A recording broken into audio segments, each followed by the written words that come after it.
스타벅스는 오는 24일부터 커피와 차 22종의 가격을 200원에서 300원씩 인상한다고 밝혔습니다. 지난해 8월과 11월에 이어 6개월 사이 세 번째 인상입니다.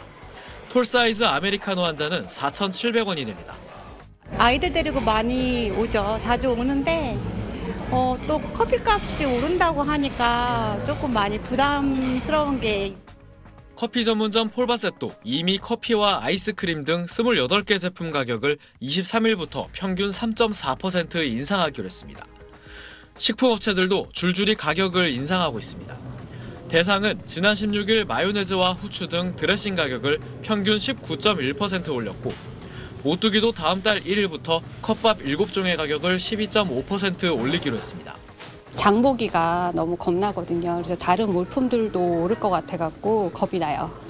업계는 1,400원대 중반 고환율에 유가 상승까지 더해지면서 원재료 수입 가격이 크게 올라 제품 가격 인상이 불가피하다는 입장입니다. 지난해 11월까지 전년 동월 대비 1.5% 안팎의 상승률을 기록했던 소비자 물가지수는 12월 들어 1.9%로 치솟았습니다. 지난해 상반기까지 정부가 물가 관리를 위해 식품업계에 가격 인상 자제 협조를 구하고 업계도 고통 분담에 응했던 것과는 다른 분위기입니다. 좀 불확실한 정부가 아무래도 좀 컨트롤하기가 좀 어려운 시기라든가 이럴 때 이거를 많이 조정을 하려는 그런 유인은 있을 수가 있죠. 통상 원재료 가격이 제품 가격에 시차를 두고 반영되는 점을 고려하면 물가 상승 압박은 당분간 이어질 거란 분석이 나옵니다. SBS 이태곤입니다. 비상겸 이후에 지난해 연말부터 소비 심리가 크게 위축됐잖아요. 사람들이 지갑을 통을 열지를 않고 있는데 특히 이 부분부터 소비를 많이 줄였다고요? 네, 바로 이 커피인데요. 작년 4분기 카페 매출로 살펴보니까 직전 분기보다 10% 가까이 줄었습니다. 우리나라를 커피 공화국이라고 할 정도로 한 집 건너 한 집이 커피숍이고 또 전 세계적으로 유명한 스타벅스 매장 수가 미국, 중국에 이어 전 세계에서 세 번째로 많은 나라잖아요. 하지만 경제 불확실성 속에서는 커피 판매가 맥을 못 추는 모습입니다. 한국신용데이터의 작년 4분기 소상공인 동향 보고서를 봤더니 소비 위축으로 가장 많이 타격받은 곳이 카페인 것으로 나타났습니다. 작년 4분기 외식업 가운데 카페 매출은 직전 3분기보다 9.5%나 줄어든 것으로 조사됐는데요. 괜히 겨울이어서 국민음료 아이스 아메리카노 덜 팔린 거 아니야? 하실 수 있겠지만 1년 전과 비교해봐도요. 1.3% 줄었습니다. 또 내 지갑이 얇아졌을 때 혹은 이 경제건 정치건 불안하다 할 때 줄일 수 있는 것 하면 어떤 게 생각나시나요? 바로 술이죠. 술집 매출도 전분기보다 1.7% 줄었고요. 별식 간식으로 먹는 패스트푸드도 1.8% 줄었습니다. 이 밖에도 삶이 팍팍할 때 줄이게 되는 것, 예술, 스포츠, 여가 관련업 매출이 3분기보다 7.4%나 감소한 것으로 나타났습니다. 정말 이 기본 말고는 다 줄이게 되는 시기군요.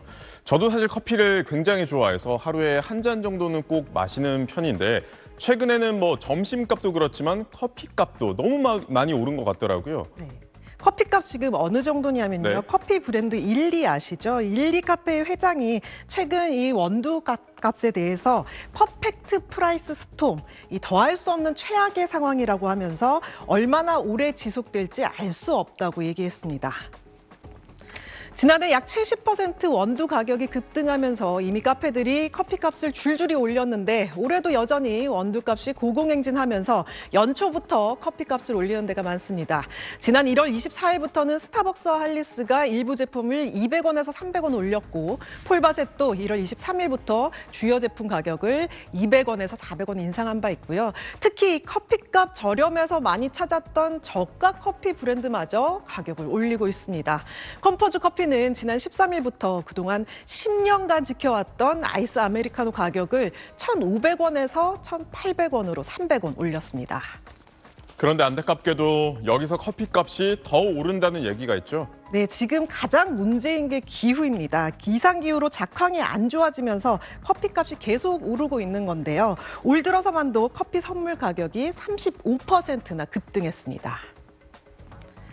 커피 주요 생산국인 브라질을 보면요. 지금 이상 기온으로 기온이 30도까지 올라갔습니다. 이 세계 아라비카 커피 절반이 이 브라질에서 나오는데요. 섭씨 18도에서 21도에서 잘 자라는데 이것보다 10도 가까이 더 올라가니까 작황이 부진할 수밖에 없죠. 또 잦은 산불과 가뭄으로 지난해 생산량도 줄었는데 앞으로도 생산이 감소할 수 있다는 전망도 나오고 있습니다. 올해 수확량도 예년보다 4.4% 감소할 거란 예상입니다. 여기에 브라질 생산업자들이 커피값 오르는 걸 기대하고서 재고를 풀지 않고 있다고 해서 가격은 더 오를 수 있습니다. 인도도 올해 폭우와 고온 현상으로 수출 물량이 10% 줄 걸로 예상되고 있습니다. 가격이 높아지는 또 다른 요인, 수요가 있겠죠. 늘어나는 커피 수요도 가격 인상을 부추기고 있는데요. 특히 차를 주로 마시던 중국에서 젊은 층이 커피를 마시기 시작하면서 국제 원두 수요가 급증했다는 분석입니다.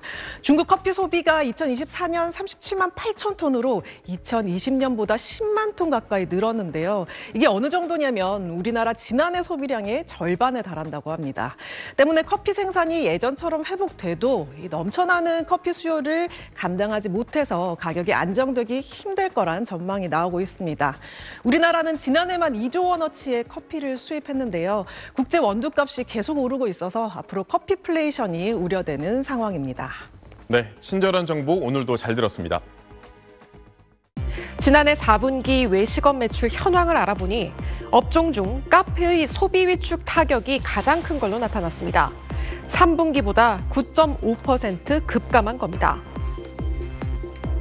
경제적, 정치적 불안을 느끼는 소비자들이 소비 심리 위축으로 커피 같은 기호식품부터 줄인 것으로 풀이되는데 그러다 보니 지난해 폐업한 카페는 12,000여 곳이 넘는 것으로 나타났습니다. 단순 계산에 매일 34곳 정도의 카페가 문을 닫고 있는 겁니다. 폐업하는 카페들의 영업 기간은 길지 않은 것으로 나타났는데요. 2023년 기준 서울시에서 폐업한 5천여 곳의 카페의 경우 평균 영업 기간은 2.9년에 그쳤습니다. 매출 급감과 함께 기후 변화, 고환율, 고유가로 인한 원두 가격 상승과 각종 부자재값 상승 등이 복합적인 영향을 끼쳤다는 분석이 나오는데요. 또 저가 커피 브랜드의 공격적인 확장세 역시 일반 카페 자영업자들의 폐업에 영향을 끼친 것으로 풀이됩니다. 3대 주요 저가 커피 프랜차이즈 매장 수는 2021년 3,800여 개에서 지난해 7,900여 개로 늘었습니다. 지금까지는 유불더 정혜경이었습니다.